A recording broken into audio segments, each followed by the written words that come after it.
Om Adera itu termasuk obesitas dan gak sehat.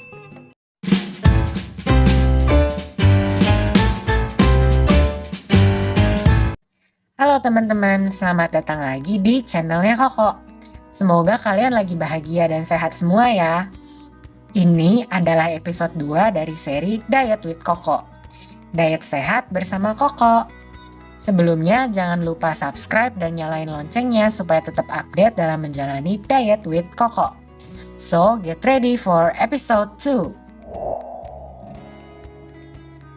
Nah, teman-teman, jadi di episode sebelumnya kita udah bahas mengenai BMI atau IMT. Di mana BMI atau IMT ini adalah sebuah ukuran untuk mengevaluasi tubuh kita sendiri. Apakah kurus, normal, atau gemuk dengan mudah hanya dengan menggunakan berat badan dan tinggi badan. Jadi Koko nggak ulangin lagi penjelasannya ya teman-teman. Kalau mau lebih detail tentang BMI bisa ke episode Diet with Koko yang sebelumnya. Nah, semoga teman-teman semua udah tahu BMI-nya masing-masing ya. Koko kemarin juga udah kasih websitenya untuk bisa tahu BMI masing-masing. Atau sebenarnya ngitung manual juga gampang kok. Tinggal berat badan berapa kilo dibagi sama kuadrat tinggi badan dalam meter. Sederhana banget ya. Nah, teman-teman, karena kesederhanaannya inilah, karena metode mendapatkan BMI ini gampang, maka dia punya kekurangan. Apa sih kekurangannya? Jadi seperti yang udah Koko singgung di episode sebelumnya, kalau kita ngomongin BMI, ternyata BMI-nya Om Aderai itu termasuk overweight loh, hampir 30. Jadi ini Koko bakal tunjukin ya, Om Aderai, Koko izin pinjem tinggi badan dan berat badannya jadi contoh ya. Jadi kalau di internet dan artikel gitu, Om Aderai itu tingginya 183 cm dan beratnya 99,9 kilo. Kalau kita hitung BMI-nya jadi begini. Nah, BMI Om Aderai itu kan termasuknya kategori overweight ya. Jadi kalau kita pakai sistem BMI ini, Om Aderai itu dikatakan tidak sehat dan harus menurunkan berat badan. Bahkan bukan cuma Om Aderai doang loh, tapi seluruh atlet binaragawan yang ototnya gede-gede itu, yang perutnya kotak-kotak, sebagian besar BMI-nya itu kategori overweight. Tapi masa sih mereka dibilang gemuk? Mereka kan udah mencapai tubuh ideal. Nah, inilah kelemahan BMI. Sistem BMI tidak membedakan berat lemak dan berat otot. Simpelnya gini, Om Aderai dan para atlet-atlet binaragawan yang atletis, yang six pack, mereka bisa dikatakan berat di otot.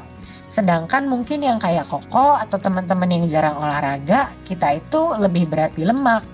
Jadi, inilah yang akan Koko bahas di video ini, lemak dan otot. Jadi teman-teman, tubuh kita kan tersusun dari banyak komponen ya. Nah, waktu kita timbang berat badan kita, misalnya berat badan Koko 60 kilo ya.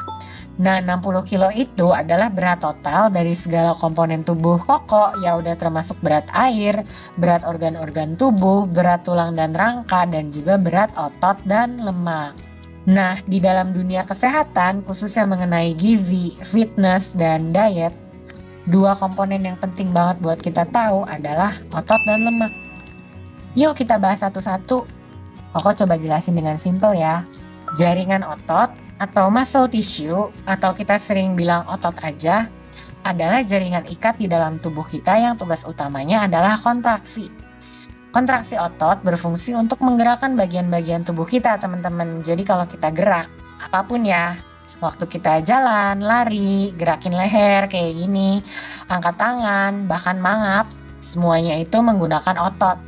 Itulah kenapa gambar otot itu identik dengan kekuatan kan.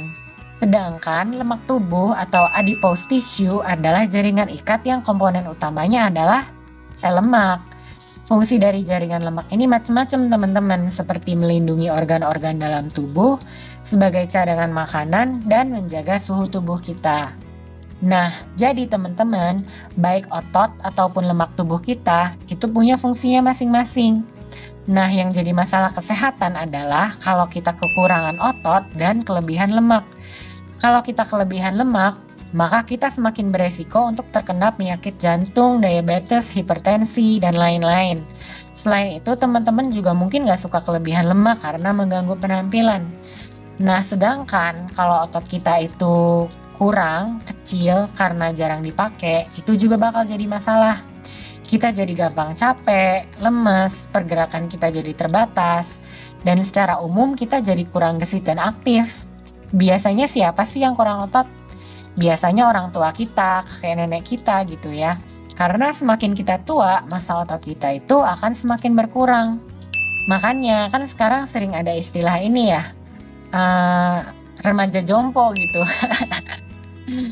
Istilah itu kan berkembang mungkin karena banyak orang, remaja, pemuda kayak kita ini yang ngerasa gampang capek, gampang pegel-pegel.